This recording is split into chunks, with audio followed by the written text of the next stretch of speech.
এই মুহূর্তে আমি আছি বাগবাজারে। বাগবাজার একটি অতি প্রসিদ্ধ স্থান, আপনারা জানেন। এখানেই রয়েছে মা শারদার বাড়ি। আজকে একটি বিশেষ কারণে আপনাদের নিয়ে যাব মায়ের বাড়ি। গত 29শে নভেম্বর 2025 বাগবাজার মায়ের বাড়িতে আরেকটি নতুন ভবনের উদ্বোধন হয়েছিল, যার নাম শ্রী মা শারদা ধাম। এবং এই শারদা ধামকে কেন্দ্র করেই মায়ের বাড়িতে দুপুরের ভোগ প্রসাদের ব্যবস্থা শুরু হয়েছিল। সেই সময় অনিবার্য কারণবশত দীর্ঘদিন এই প্রসাদ বন্ধ ছিল। তারপরে আবার দশহরা পুজোর দিন মায়ের বাড়িতে, অর্থাৎ বাগবাজার মায়ের বাড়িতে পুনরায় দুপুরে প্রসাদ দেওয়া শুরু হয়। আর এটি শুরু হয় নতুন ভবনে, অর্থাৎ শ্রী শারদা ধামে। আজকের ভিডিওতে আপনাদের এই শারদা ধামের সঠিক লোকেশন জানাবো, এটি কোথায় অবস্থিত, মায়ের বাড়ি থেকে কতটা দূরে, এবং আপনারা এখানে পৌঁছতে চাইলে বা দুপুরের ভোগ প্রসাদ পেতে চাইলে কিভাবে পাবেন, মূল্য কত বা কুপন কোন সময়ে দেওয়া হয়, এই সমস্ত বিস্তারিত তথ্য নিয়ে আজকের প্রতিবেদন।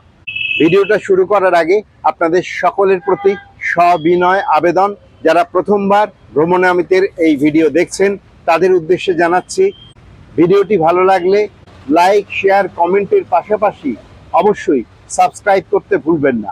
ইতিমধ্যে যারা চ্যানেলটি সাবস্ক্রাইব করেছেন তাদের ধন্যবাদ জানিয়ে আজকের ভিডিও শুরু করা যাক।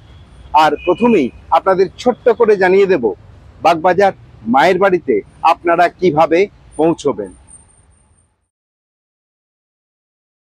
আপনাদের জানিয়ে দিই আজকের গন্তব্যে পৌঁছবেন কিভাবে।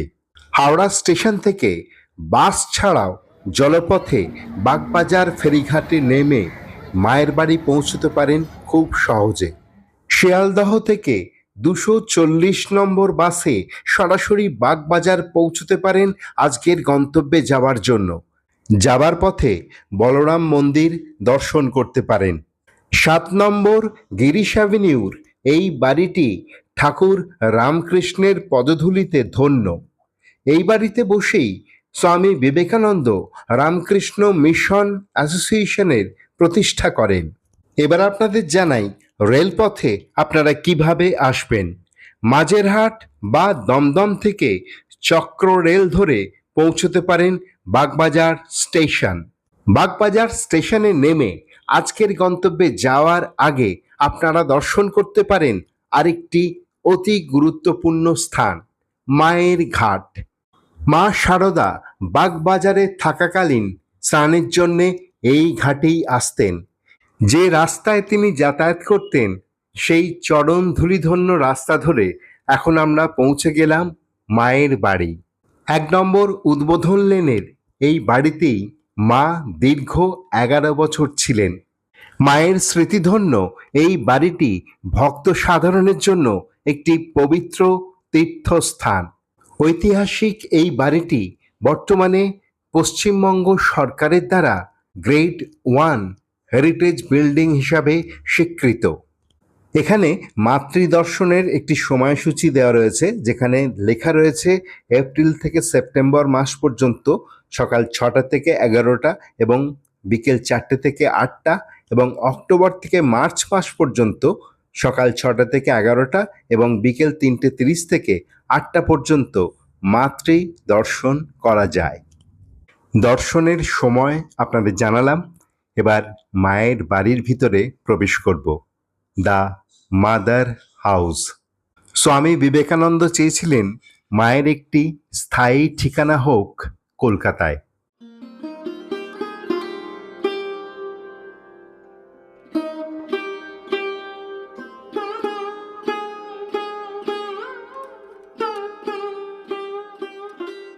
স্বামীজির একটা ইচ্ছা ছিল মায়ের জন্য একটা স্থায়ী আবাস দরকার। কলকাতাতে সংখ্যা বাড়ছে ভক্তদের, আর বিভিন্ন জায়গায় থাকাতে মায়েরও থাকতে অসুবিধা হয়। তো সেটি গঙ্গার ধারে হলে ভালো হয়, যাতে মা গিয়ে গঙ্গা স্নান করতে পারেন। তো সেরকম জমি তখন পাওয়া যাচ্ছিল না, আর্থিক অনটন নানা কিছু ছিল। শেষ পর্যন্ত এক ভদ্রলোক কেদার দাস বলে, তিনি এই জমিটি দান করেন মায়ের বাড়ি নির্মাণের জন্য। 1908 সালে বাড়ি সম্পূর্ণ হয়ে যায় অর্থাৎ 1909-এর 23শে মে মা এই বাড়িতে প্রথম পদার্পণ করেন। ভবনের প্রথম তলে উদ্বোধন কার্যালয় আর দ্বিতীয় তলে বসবাস করতেন মা শারদা। আমরা এখন সিঁড়ি বেয়ে ওপরে চলে এসেছি, অর্থাৎ দোতলায়, যেখানে মায়ের দর্শন পাওয়া যায়। আপনারা দেখুন, এটি হচ্ছে দোতলা, আর ওপর দিকে দেখলে দেখতে পাবেন ছাদ। এই ছাদ থেকে মা গঙ্গা দর্শন করতেন, আর এখন আমরা দর্শন করব মাকে। অসংখ্য ভক্তের এখানে সমাগম হয়েছে মায়ের একটু দর্শন পাওয়ার জন্য। আপনাদের মায়ের বাড়ি ঘুরে দেখালাম, এরপরে আপনাদের নিয়ে চলে যাব শ্রী শারদা ধামে। আপনাদের আগে বাড়িটা দেখাই, ঠিক কোন জায়গায় এটি অবস্থিত এবং মায়ের বাড়ি থেকে আপনারা কিভাবে ওখানে পৌঁছবেন, এবং তারপরে আপনাদের জানিয়ে দেব কুপন কিভাবে পাবেন, কখন সংগ্রহ করবেন এবং প্রসাদের মূল্য কি আছে। আপনাদের জানিয়ে দিই মা শারদা ধামে আপনারা কিভাবে পৌঁছবেন।